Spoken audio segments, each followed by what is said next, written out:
You're listening to the Sales Development Podcast, the only audio forum focused and dedicated 100% to sales development.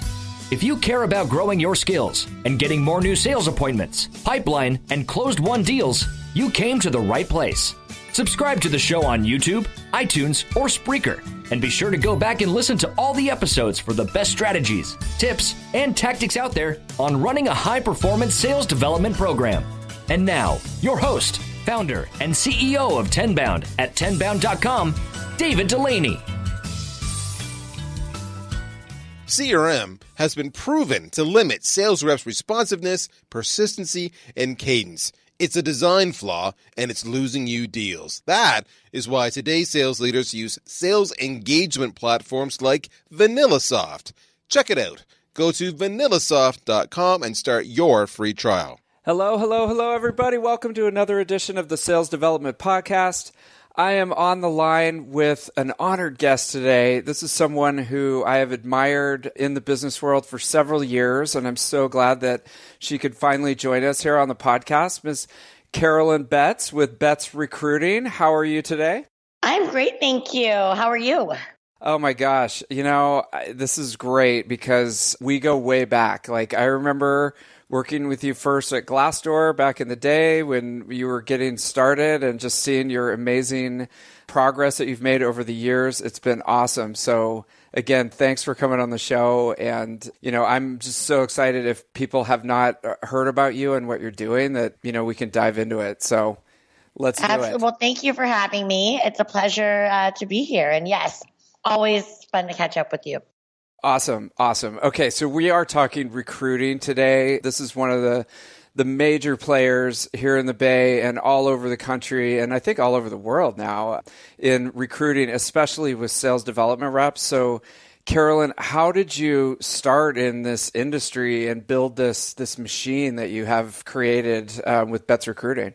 Yeah, well, I pretty much started right after college. I graduated 2003 from UNC, fell into sales. I actually sold sold ads in the Yellow Pages back when there was books. So a lot of the young SDRs probably don't even know what that is. But that was my first job, lots of hustle. Fell into recruiting, worked at another boutique for about 4 years. Then I sold recruitment advertising at careerbuilder.com. And from there, having sold recruitment media where, Career Builder definitely serves its place in the market. However, it's a lot of work for people, and, busy sales leaders don't have time to sift through hundreds upon hundreds of applicants. And, I realized that there was a gap in the market for sales hiring specifically, and made the decision to, start up my own company from my house. I figured if I made a couple hires a month for my clients that I would, make good money and, be able to be an entrepreneur. And I'm sure a lot of people can appreciate that. However, very quickly, companies, they did not, and I'm sure a lot of the listeners here are in the boat where you don't need one or two people. You're building out a whole team. And so that is the demand for our services is what's led to our growth. And, we now have 5 offices throughout the U.S. and service the entire country from those offices. And it's been a really awesome experience helping all these really cool companies build their go-to-market teams. And the level of service that you provide and the companies that you're hooked in with and the people that you hire, I mean, I can't speak enough. I've been on both sides from, using Betts Recruiting. I don't want to make this a commercial, but I just like what you guys do. Using you guys as a client, in looking for a job and stuff like that. I mean, it's been awesome. So let me ask you this. We love working with you too. Oh, thank you. I appreciate that. Let me ask you this. So SDR, especially SDR recruiting, it just seems like one of the toughest things. I probably, in my consulting and training, people ask me all the time, hey, I need some SDRs. Where can I get some SDRs? And then I usually call you and see what you're doing. and that's such a huge challenge right now. What challenges do you see and do you hear from your team about recruiting right now in 2018 and 2019? Yeah, so it's interesting. I think the SDR profile, there's two ways to look at it, right? There is the experienced SDR who has, or maybe even three ways to look at it, but the experienced person and the inexperienced person, right? Experienced person has either been an SDR or did some type of sales in their past, right? And so that profile is one that a lot of people like. And then the inexperienced SDR is a lot more nuanced, right? Where you look at a history of success in their life. Did they play sports? Were they, in leadership in college? Did they have a job? Did they have to juggle a lot of things? Are they entrepreneurial? Did they mow lawns, sell knives, whatever it is? And so, I'm trying to remember the exact question, but when you look at those various profiles and, try and build a pool around those types of people, it's not necessarily stuff where you can go on LinkedIn. Obviously, the experienced person, yes, if you've been an SDR at another company. However, the inexperienced SDR is one where it's an interesting challenge to find these people and then get them excited about the opportunity to enter a career in technology sales. Yes, and that's I was wondering too, like, how do you find people? We've been in such a good economy for a number of years now. I'm hoping that it stays that way for a number more years, but it's like in this economy, and especially in the hot markets like San Francisco, how do you find people, whether they're experienced or inexperienced? I mean, is it like, are you guys just going through and prospecting constantly? Do you go to events? Do you go to colleges? Like, how do you find people to do this? Yeah. So, it's funny, right? It's like, I think when you look at a sales organization, it's how do you get leads into your organization, right? How do you find your customers? And for us, the SDRs that we represent are, they don't pay us, but they're part of our service. And so it's a multi-pronged approach. We get a lot of referrals from people that we work with. Our service is awesome. We get people jobs, right? So you get somebody a job they love, they start sending you their friends. So that's probably the number one way. We do some advertising on LinkedIn, social media, etc. Podcasts like this, right? Other things, our social media, we're bringing back our funny videos and then also, an approach where, yes, working with the universities, leveraging other technologies to advertise these jobs and, posting sites like Indeed and Glassdoor and LinkedIn and Handshake and, all of those places are ways to get top of the funnel candidates in our door.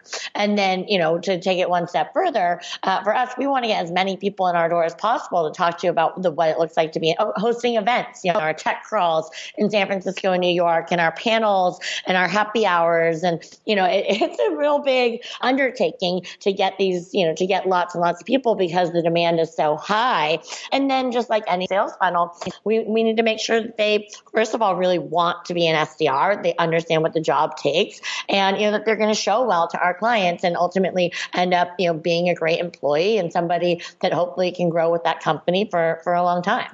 Right. So it's a funnel. It's like a demand generation funnel. You start with tons of people, you're getting it from all these different sources, and then it's kind of a whittling down process. And how do you make sure that, these are really good applicants that you send to the companies and it's like they're representing you correctly and so that they can actually, get the job? Yeah. Well, I think first things first is we meet as many people in person as possible. If they live in a city where we don't have an office, obviously then we'll do a Zoom meeting. But if we have an office there, they're coming in, they're meeting with our recruiters, and we ask them, what are you looking for? What do you want to do? And, hopefully if they haven't identified that they want to be in sales, that's a big red flag for us, right? Like we want people that want to build a career in sales.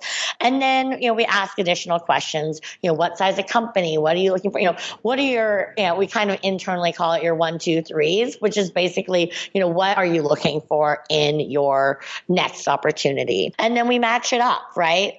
Based off of the opportunities that we're working on. And, if they don't want to be in sales, we just tell them that this isn't the right fit and what we do. But if they do, then we match up the rest of it based off their interests and what they're thinking for their career. Big company, small company, different kinds of leadership, types of training, product, etc. Those are all things that we look for, various different interests when the talent comes in the door.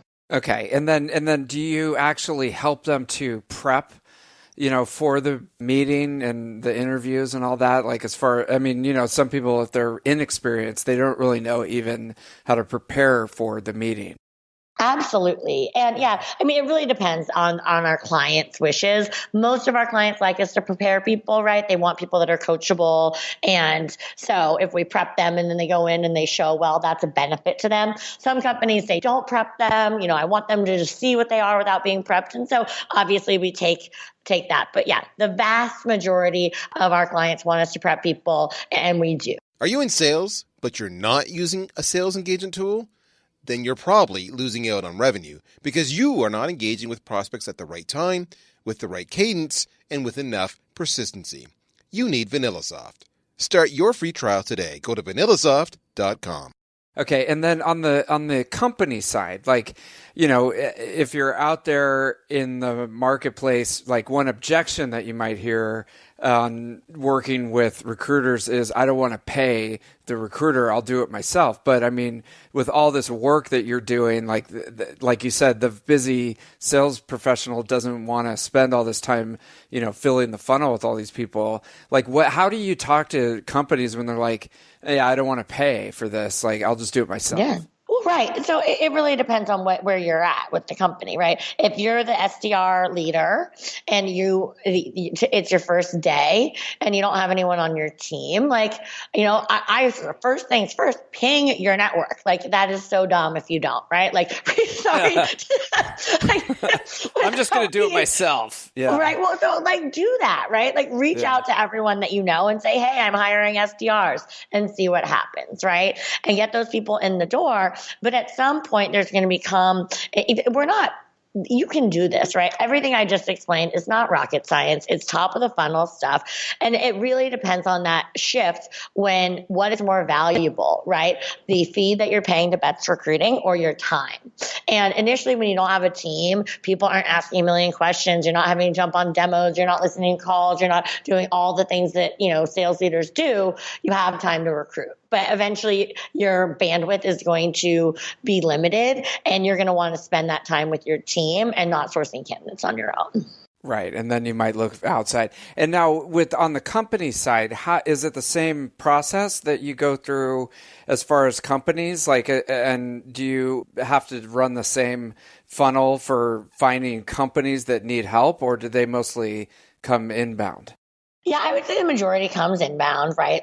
Through referrals or, sales leaders move jobs just like other types of talent does. And, you have built up a team, like we worked with you at Glassdoor, and then next company, you start and you're have to build a team again. Oh, I'll call Bets, right? So a lot of the goodwill that we've built over, since 2010, when I went full time on this business, has come, in the form of referrals. But we also have a business development team that goes out, and very similar to any other sales team, and identifies, who are the hottest companies and getting in front of them. And we have a big VC, referral network where, a lot of the VCs obviously give these companies money to grow their go-to-market teams. And so they refer these companies to us when, post funding to help build get the money in the door and increase the valuation of the company. And it's a multi-pronged approach similar to the recruiting. So yeah, absolutely. Yeah, and having that network, having that reputation, relationship, it just builds up. It's like a snowball effect for you, basically. Yeah. Yeah, it's pretty awesome, actually. I like it. It got some momentum there. And so how do you see, the next few years as you look out on the horizon? Are you concerned about the economy and the market right now? How are you envisioning the next few years for your business and for the recruiting at large? Well, it's interesting for our business in particular is actually really tied to the venture world, right? We work with a lot of the companies that are VC backed that are scaling their go-to-market teams. And if you dig into the data of what's happening in the venture world, things are awesome. Money is still being invested, and that has not tightened up. So in terms of that, I'm not I'm not personally concerned. I think that anytime you see, stocks down, it's not a positive sign. But from where I'm seeing, we've never had more business here. We have, and so things look good for us. But I think in a services business where you're doing recruiting, what happens with the economy is always going to be something that's top of mind. But from where I'm sitting right now, things are still looking very good. Okay, cool. And so I want to go back to one thing you said.